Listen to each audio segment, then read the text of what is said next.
Target online education में एक बार फिर से सभी शिक्षकों का स्वागत है, सभी अभ्यर्थियों का स्वागत है। आज हम आपके सामने में यूनिट 2 के 200 प्रश्नों की श्रृंखला का आज 7वां भाग लेकर आए हैं, जिसमें हम लोग प्रश्न संख्या 151 से लेकर 175 तक के प्रश्नों को देखेंगे। मात्र 15 मिनट का समय लगेगा, हम 2500 प्रश्न को देख लेंगे। चलिए, बहुत इंपॉर्टेंट है। सबसे पहला है 151 कि सामाजिक विकास और बदलाव के आंदोलन में किसका नाम शुमार नहीं किया जाता है? किसका नाम शुमार नहीं किया जाता है? देखिए, सबसे पहले महात्मा गांधी का तो है, भीमराव अंबेडकर का भी है, मदर टेरेसा का भी है, लेकिन ज्योतिबा फूले के साथ थोड़ा सा लगता है कि इतिहास लिखने में थोड़ी सी ज्यादती हो गई कि इनका जो सामाजिक क्रांति है, इनको एक सामाजिक सुधार के क्रम में नहीं माना जाता है, क्योंकि उस वक्त जो है ये खुलकर विरोध की थी सामाजिक विषमताओं का और पिछड़ी जातियों के लिए ज्यादा काम किया था, लेकिन कहीं ना कहीं इनको सामाजिक विकास और बदलाव के आंदोलन में इनका नाम बढ़ चढ़ कर नहीं लिया जाता है। तो क्लियर है, तो हमारा आंसर क्या हो जाएगा? महात्मा ज्योतिबा फूले। तो 151 का डी। चलिए, प्रश्न संख्या 112 को देखेंगे हम लोग।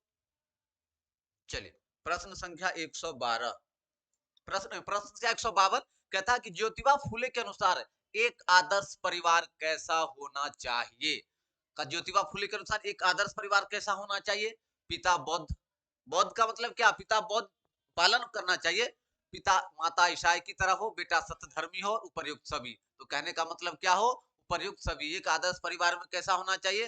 पिता जो हो थोड़ा सा बौद्ध धर्म के अनुसार पालन करने वाले हो, उस सोच के हो, माता ईसाई सोच की हो, बेटा सत्यधर्मी और उपर्युक्त सभी। तो 152 का डी। चलिए, प्रश्न संख्या 153 को देख ले। चलिए, प्रश्न संख्या 153, प्रश्न संख्या 153 कहता है कि महात्मा ज्योतिबा फूले किसे एक दूसरे के पूरक मानते हैं? वर्ग, जाति, वर्ग, व्यवस्था। तो ये तीनों चीजों के लिए वो लड़े थे, वर्ग, जाति और व्यवस्था, तीनों में सुधार के लिए वो अपना प्रयास किए थे। तो कहा जाता है उपर्युक्त सभी। तो 153 का क्या हो जाएगा? डी। चलिए, प्रश्न संख्या 154, प्रश्न संख्या 154 क्या कहता है? चलिए, प्रश्न संख्या 154 कहता है कि ज्योतिबा फूले का विवाह कब हुआ था? तो ज्योतिबा फूले का विवाह जानते हैं कि 12 वर्ष की अवस्था में हो गया था। तो 1840 ईस्वी में उनका विवाह हो गया था। क्लियर है? चलिए, प्रश्न संख्या 155, चलिए, प्रश्न संख्या 155 क्या कहता है? कहता है कि ज्योतिबा फूले ने स्त्री को समानता दिलाने के लिए सबसे पहले क्या किया? क्या किया सबसे पहले? नए विवाह विधि की रचना की, कन्या के लिए पाठशाला खोला, सभी को समानता दिला। ये तो विद्यालय तो सबसे लास्ट में खोले थे। तो कहने का मतलब सबसे पहले जो किया था वो नई विवाह विधि की रचना की थी, जिसमें आप लोग को हमने क्लास में बताया था। इन्होंने कहा था कि बिना पंडितों के विवाह संस्कार प्रारंभ किए जाए। क्लियर है? तो याद रखेंगे, नई विवाह निधि विधि की रचना की। चलिए, 156, प्रश्न संख्या 156 क्या कहता है? प्रश्न संख्या 156 कहता है कि सावित्री बाई कहां से थी? बिहार से, महाराष्ट्र से, राजस्थान से, गुजरात से। तो महाराष्ट्र, महाराष्ट्र के थी वो। कहां से? महाराष्ट्र से। वहीं के लिए क्रांतिकारी कार्य शुरू हुए थे, वहां के किसानों के लिए, वहां की पिछड़ी जातियों के लिए, वहां की बालिकाओं के लिए। चलिए, प्रश्न संख्या 157, प्रश्न संख्या 157 कहता है कि ज्योतिबा फूले और सावित्री बाई को अपने मिशन को पूरा करने में कितना समय लगा? इन दोनों आदमी पति पत्नी को कितना टाइम लगा? तो कहा जाता है कि इनको अपना मिशन पूरा करने में और इसके प्रतिफल को प्राप्त करने में कुल 50 वर्ष लगे। कितने वर्ष लगे? 50 वर्ष। कितने लगे? 50 वर्ष। तो 157 का डी। चलिए, याद रखेंगे। प्रश्न संख्या 158, प्रश्न संख्या 158 क्या कहता है? 158 कहता है कि भारत की पहली महिला शिक्षिका कौन थी? बताइए, कौन थी?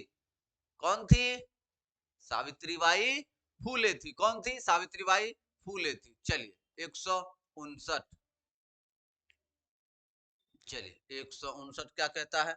159 कहता है कि स्त्री शिक्षा के समर्थक ज्योतिबा फूले जी ने सबसे पहले किसको शिक्षित करने की बात कही? सबसे पहले किसको शिक्षित किया उन्होंने? किसको किया? किसको शिक्षित किया? पत्नी को शिक्षित किया। क्लियर है? क्योंकि उनको जो है महिला शिक्षिका मिल नहीं रही थी और विकट परिस्थिति में थे, तो उन्होंने क्या किया? सबसे पहले पत्नी को शिक्षित किया। चलिए, प्रश्न संख्या 160, प्रश्न संख्या 160, प्रश्न संख्या 160 क्या कहता है कि ज्योतिबा फूले जी को महात्मा की उपाधि कब दी जा रही थी? तो कब दी गई थी? 1888 में। कब दी गई? 1888 में। क्लियर? चलिए 161 प्रश्न संख्या 161 क्या कहता है? प्रश्न संख्या 161 कह रहा है कि सावित्रीबाई शादी के समय पढ़ी लिखी नहीं थी, इसका क्या कारण था? सबसे पहला, पिछड़ा वर्ग स्त्री होना स्कूल में मना था, तो सभी, क्योंकि उस समय जो व्यवस्था थी, पिछड़े वर्ग के बच्चियां पढ़ाई नहीं कर पाती थी, पढ़ाई से वंचित रहा करती थी। दूसरा था कि वो लड़कियों को शिक्षा नहीं दिया जाता था, और साथ ही साथ स्कूल में भी मना था। इसलिए तो उन्होंने बालिका शिक्षा की स्थापना की, पिछड़ी जाति के बच्चों के लिए विद्यालय स्थापना की बात की। हंटर आयोग 1882 को भी अपना मंतव्य प्रस्तुत किया था। क्लियर? तो ये सभी। चलिए प्रश्न संख्या 162, प्रश्न संख्या 162 क्या कहता है? प्रश्न संख्या 162 कहता है कि ज्योतिबा फुले ने अपनी पत्नी सावित्रीबाई को क्या क्या सिखाया? क्या सिखाया? तो मराठी भाषा सिखाया, फ्रेंच नहीं, मैथिली नहीं, प्रयुक्त सभी नहीं, तो क्या सिखाया? मराठी भाषा। क्या सिखाया? मराठी भाषा। चलिए याद रखेंगे 162 का पहला। चलिए प्रश्न संख्या 163, चलिए अभी जस्ट हम बताएं इस प्रश्न का जवाब, बताइए क्या था? 163 शादी के समय ज्योतिबा फुले की उम्र कितनी थी? ज्योतिबा फुले की उम्र अभी जस्ट बोले हैं ना 12 साल थी। कितनी उम्र थी? 12 साल थी। 1840 में इनकी शादी हुई थी। चलिए प्रश्न संख्या 164, प्रश्न संख्या 164 क्या कहता है? प्रश्न संख्या 164 कहता है कि पुणे में निम्न वर्ग की बालिकाओं के लिए सबसे पहले पाठशाला कब खोला गया? चलिए प्रश्न संख्या 164 में बताइए सबसे पहले स्कूल कब खोले थे? वो कब खोले थे?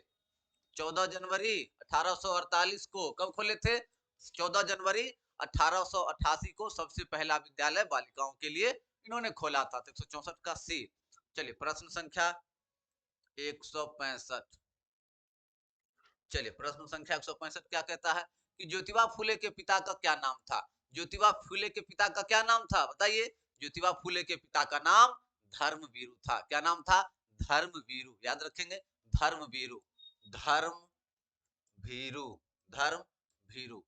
चलिए प्रश्न संख्या 166, प्रश्न संख्या 166 थोड़ा सा लंबा है, चलिए इसको थोड़ा सा छोटा कर ले हम लोग। चलिए आ गया। चलिए क्या कहता है 166 कि प्रगतिशील शिक्षा के संदर्भ में निम्नलिखित में से कौन सा कथन जॉन डीवी द्वारा समुचित है? सबसे पहला कि कक्षा में प्रजातंत्र का कोई स्थान नहीं। गलत। विद्यार्थियों को स्वयं ही सामाजिक समस्या को सुलझाने में, अच्छा लाइन है, और उनका भी यही कहना था कि स्वयं सुलझाने में, और जिज्ञासा विद्यार्थियों ने तो अभी तो इसका करना नहीं। गलत। और कक्षा विद्यार्थियों का निरीक्षण करना चाहिए या ना करना चाहिए। तो उनका जो मेन कहना था कि बच्चे को इस तरह से तैयार कीजिए कि बच्चा जो है स्वयं अपनी समस्याओं को क्या करे, सुलझाना प्रारंभ करे। हमने क्लास में बताया था कि बच्चे कब तक जो है आप सहारा देंगे बच्चे को, आप कब तक बच्चे को हर डिसीजन में सपोर्ट करेंगे? तो क्या करना है, थोड़ा सा उनको ऐसा तैयार करना है कि बच्चे अपनी समस्याओं का समाधान खुद करें। चलिए तो 166 का बी। चलिए प्रश्न संख्या 167, चलिए प्रश्न संख्या 167 क्या कहता है? 67 कहता है कि जॉन डीवी द्वारा समाहित लैब विद्यालय के उदाहरण हैं। जैसे जॉन डीवी का नाम आता है, जैसे ही जॉन डीवी का नाम आता है, तो आपको याद रखना चाहिए लोकतांत्रिक प्लस प्रगतिशील, प्रगतिशील एक साथ और याद रखिएगा तो त्रिमुखी। क्लियर? तो लोकतांत्रिक, प्रगतिशील और त्रिमुखी, ये तीनों जॉन डीवी से रिलेटेड, को भूलना नहीं है। और जैसे ही याद आती है तो कहां पहुंच जाएंगे? प्रगतिशील विद्यालय। 167 का डी। चलिए प्रश्न संख्या 168, 168 क्या है? चलिए ऐसे देखिए, प्रश्न संख्या 168 कहता है कि जॉन डीवी के द्वारा दिए गए प्रावर्तक चिंतन की अवस्था में निम्नलिखित में से कौन समाहित नहीं है? देखिए जॉन डीवी के सोच में जो था, वो कहा बच्चों पे ज्यादा परिकल्पना नहीं डालना, कि बच्चे ज्यादा जो है दिमाग पर प्रेशर ले, क्योंकि उनका माहौल जो क्या था, लोकतांत्रिक था, प्रगतिशील के रूप में था, सक्रिय रूप से अध्ययन था। तो उनका जो ये परिकल्पना, परिकल्पना परीक्षण था, बौद्धिकरण था, आरंभ था, लेकिन परिकल्पना जो है उनके शिक्षण चिंतन में शामिल नहीं है। तो क्लियर है? तो इसका आंसर क्या हो जाएगा? ए, 68 का ए। चलिए प्रश्न संख्या 169, चलिए प्रश्न संख्या 169 क्या कहता है? प्रगतिशील शिक्षा पर केंद्रित है। क्या है? निष्क्रिय, सक्रिय, रूढ़िबद्ध, प्रारंभिक। तो एकदम क्लियर है, सक्रिय अधिगम। प्रगतिशील शिक्षा पर आधारित सक्रिय अधिगम। क्लियर है? चलिए तो इसका आंसर हो जाएगा 169 का बी। चलिए प्रश्न संख्या 170, प्रश्न संख्या 170, क्वेश्चन थोड़ा सा बड़ा है। हाँ चलिए, प्रश्न संख्या 170 क्या कहता है कि एक प्रगतिशील कक्षा की स्थापना में शिक्षक एक ऐसा वातावरण प्रदान करके अधिगम की सुविधा प्रदान करता है जो किसको बढ़ावा देता है, खोज को, प्रतिबंधक समावेश, दोहराव, किसको बढ़ावा देता है, खोज को बढ़ावा देता है, किसको बढ़ावा देता है, खोज को बढ़ावा देता है, खोज को, क्लियर, किसको बढ़ावा देता है, खोज को। 170 का ए। चलिए प्रश्न संख्या 171, प्रश्न संख्या 171 क्या कहता है कि निम्न में से कौन सा युग्म सही नहीं है, वाटसन व्यवहारवाद सही है, जॉन डीवी, जॉन जिन पियाजे ये सही है, वर्सिमियर देसाल्वा ठीक है, जॉन डीवी का संरचनावाद नहीं, इनका क्या है, प्रगतिशील, ठीक, और एक लोकतांत्रिक, इनका क्या है, प्रगतिशील और लोकतांत्रिक या सक्रिय, क्लियर है। तो चलिए इसका क्या हो जाएगा 71 का बी। चलिए प्रश्न संख्या 172, चलिए प्रश्न संख्या 172 क्या कहता है, निम्नलिखित में से किस विचारक ने बाल केंद्रित शिक्षा की वकालत की, तो बाल शिक्षा हमने कहा लोकतांत्रिक की बात है, डेमोक्रेटिक बात है, तो कौन, जॉन डीवी, 172 का B, John Dewey, clear, John Dewey. चलिए प्रश्न संख्या 173, प्रश्न संख्या 173 क्या कहता है, प्रश्न संख्या 173 कहता है प्रगतिशील शिक्षा के बारे में निम्नलिखित में से कौन सा कथन बताता है, शिक्षा स्वयं ही जीवन है, शिक्षा स्वयं ही जीवन है, प्रगतिशील शिक्षा, क्योंकि प्रगतिशील शिक्षा कौन, जॉन डेवी, और जॉन डेवी ने क्या कहा था कि विद्यालय में शिक्षा सामाजिक और प्राकृतिक दुनिया को क्या करती है, दर्शाती है, क्लियर है, विद्यालय में शिक्षा सामाजिक और प्राकृतिक दुनिया को दर्शाती है जिससे बच्चे खुद से रिलेट करते हैं, क्लियर। तो 173 के बाद हम लोग देखेंगे 174 को, प्रश्न संख्या 174, चलिए निम्नलिखित में से किसने स्वीकार किया कि शिक्षा एक सामाजिक आवश्यकता है, किसने किया, जॉन डेवी ने सामाजिक आवश्यकता को स्वीकार किया एक शिक्षा के रूप में।